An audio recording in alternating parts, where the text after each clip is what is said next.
আসসালামু আলাইকুম। কুমিল্লা থেকে কলকাতা, তনু থেকে মৌমিতা।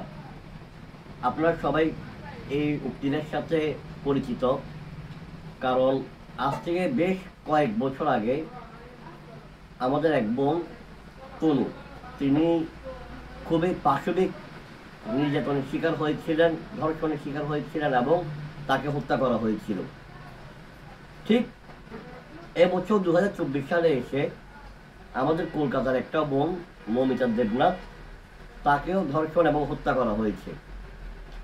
আমরা একজন, আমাদের মধ্যে যারই বিবেক আছে, বিবেক সম্পন্ন মানুষ আছেন, তিনি অবশ্যই তনু এবং মৌমিতা দেবনাথ এই দুটো হত্যারই বিচার চাইবেন এবং বিচার চাওয়া উচিত।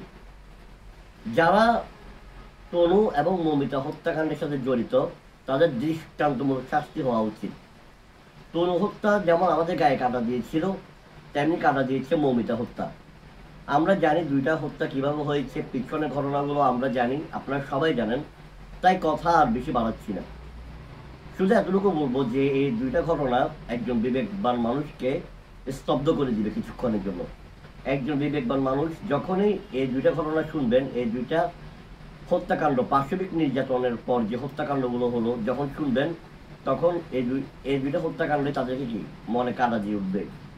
যেমন তনুর বাবা আক্ষেপ করে বলেছিলেন যে আমি আর বিচার চাই না, উনি আক্ষেপ করে বলেছিলেন, কিন্তু আমরা জানি মন থেকে উনি বিচার চান। এবং আমরাও চাই যে কি আমাদের বোন যে তনু, তাকে হত্যা করা হলো, তার বিচার হোক। এবং আমাদের কলকাতার যে বোন মৌমিতা দেবনাথ, তাকে যেভাবে হত্যা করা হলো তারও আমরা বিচার চাই, এর দৃষ্টান্তমূলক শাস্তি হোক। আরেকটা কথা হচ্ছে, মৌমিতাকে ধর্ষণের সময় যে দুইজন হাত ধরে রেখেছিল, তাদের মধ্যে একজন হচ্ছে মৌমিতারই কলিগ, আমরা তারও দৃষ্টান্তমূলক শাস্তি চাই। এক কথায় তনু এবং মৌমিতা হত্যাকাণ্ডের সাথে যারাই জড়িত তারা যতই ক্ষমতাবান হোক, যেই হোক, যারাই হোক, তাদের দৃষ্টান্তমূলক শাস্তি চাই। ধন্যবাদ। আসসালামু আলাইকুম।